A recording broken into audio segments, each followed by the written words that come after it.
con el patrocinio de la Embajada de los Países Bajos. El Programa para la Democracia y los Derechos Humanos País Colombia, auspiciado por la Unión Europea y las organizaciones que lo conforman, presenta. Bueno, muy buenas noches. Hoy hemos llegado al apartamento de William Ospina, escritor y ensayista que ustedes recordarán, bueno, por varios ensayos y por varias traducciones de poesía también, pero especialmente, digamos, hace 10 años cuando en la revista Número aparece un ensayo que a muchos nos llamó la atención, a otros los marcó, que se llamaba La Franja Amarilla, que era, digamos, como un ensayo diciéndonos cómo veía él a Colombia, cómo se caracterizaban diversas clases sociales en nuestro país. Pero además William, a partir del 15 de septiembre, hace su bautizo como novelista con una novela que se llama Ursúa, que es una trilogía sobre el descubrimiento del río Amazonas. Porque William Ospina es ensayista, es polémico, habla de lo que es nuestra cultura, nuestra historia, sobre nuestras costumbres o no costumbres políticas. Lo hemos invitado hoy a Contravía. Y ese y nuestro personaje es nuestro tema de hoy en Contravía. Bienvenidos y bienvenidas.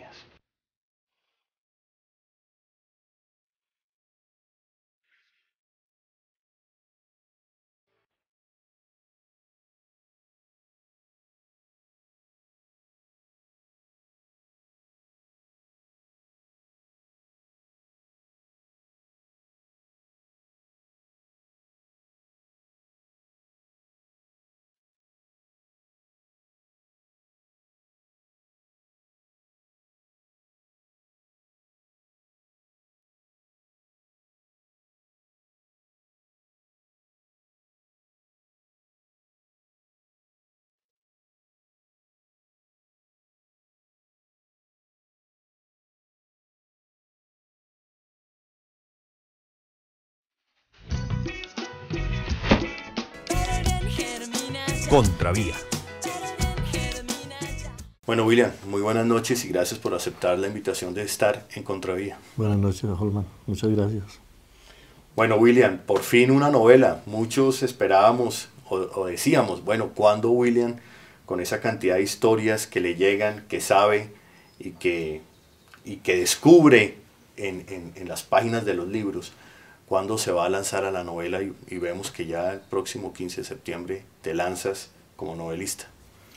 Bueno, yo no pensé que lo fuera a hacer. Realmente fue a raíz de la escritura de mi libro Las Auroras de Sangre, que fue un ensayo sobre los tiempos de la conquista y sobre la poesía de los tiempos de la conquista, cuando descubrí la historia de los primeros viajes por el Amazonas y me dije que quería escribir un libro, pero que no fuera ya un ensayo. Yo quería reconstruir esa historia, recrearla, tratar de vivir esa situación.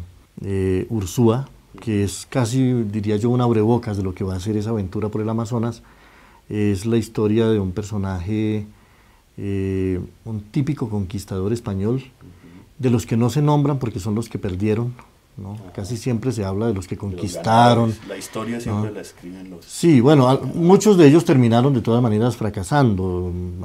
Cortés terminó perdiendo y Pizarro terminó perdiendo, pero hubo un momento en que fueron grandes triunfadores. Ursúa es un personaje muy representativo de lo que fue el conquistador español.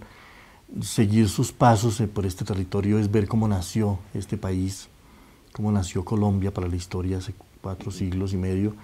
Y también es la historia de un fracaso y es la historia del choque de las culturas, y es en mi caso también un esfuerzo por tratar de imaginar cómo era este territorio que hoy es Colombia hace 4 siglos y medio. ¿Cómo era ese territorio, esa Colombia que hoy tenemos hace cuántos siglos? 4 o 5 siglos.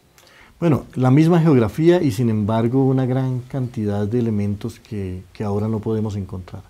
Por ejemplo, los bosques inmensos, los bosques descomunales, que fueron todos talados, destruidos por tantas razones distintas. ¿Qué zonas específicas?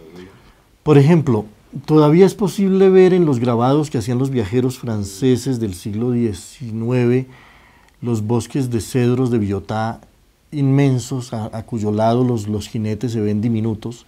Todavía es posible en la quinta de San Pedro Alejandrino ver uno que otro árbol gigante de los que ya uno no encuentra en el territorio. La vegetación aquí era inmensa. A veces encuentra uno aquí una ceiba, un samán de grandes dimensiones, pero eso era la pauta básica de la geografía. En términos de vegetación, en términos de fauna, y además cómo era ese mundo de pueblos nativos tan numeroso, era un mundo muy populoso, el de los pueblos nativos. En alguna página yo hago una enumeración de los pueblos que encontró Jorge Robledo por el Cañón del Cauca, y son casi 40 naciones distintas con sus distintas costumbres, sus indumentarias, sus tradiciones, y por todas las regiones del país era igual. Entonces es un esfuerzo también de extrañeza y de extrañamiento para ver cuál es el país que perdimos y sobre todo el país que olvidamos, porque una cosa es perder y otra cosa es olvidar. Cuando hablas del tema del olvido, recuerdo mucho y siempre cito una frase: Colombia hace de la falta de memoria una virtud, decía Fernando González. Y ahí ya me voy entrando un poco a agarrar esas inquietudes que tú expresabas en la franja amarilla. ¿Estamos hechos de olvido?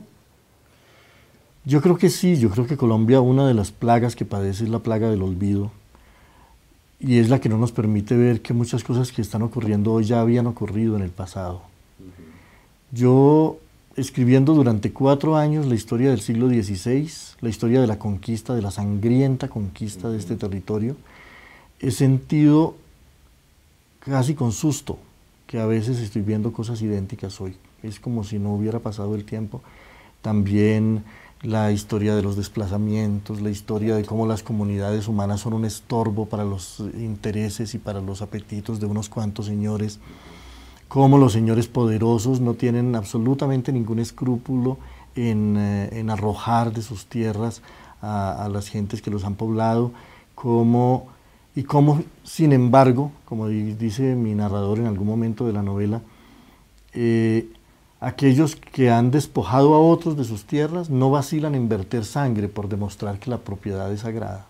Cada época trae su nuevo mapa de riquezas. En esa época era el oro, las perlas, las esmeraldas. Después de eso vino una época en la que el tesoro eran otras cosas. ¿Perlas en dónde, William? ¿En La Guajira? En La Guajira, las grandes rancherías de perlas estaban en la zona de Cumaná frente a Venezuela, en Margarita y en Cubagua, pero también en la región de La Guajira hubo pesquerías de perlas muy importantes, sobre todo en Manaure y en el Cabo de la Vela. Que es un episodio de la historia de Colombia que muy pocas personas conocen, ¿no? Esa fiebre de la perla, y que de lo cual creo que no nos quedó nada. No, pues casi todas las riquezas de aquellos tiempos salieron, es decir, el oro, que fue mucho.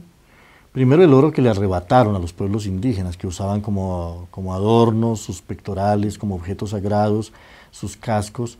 Nosotros no alcanzamos a imaginar lo que era eso en términos visuales siquiera.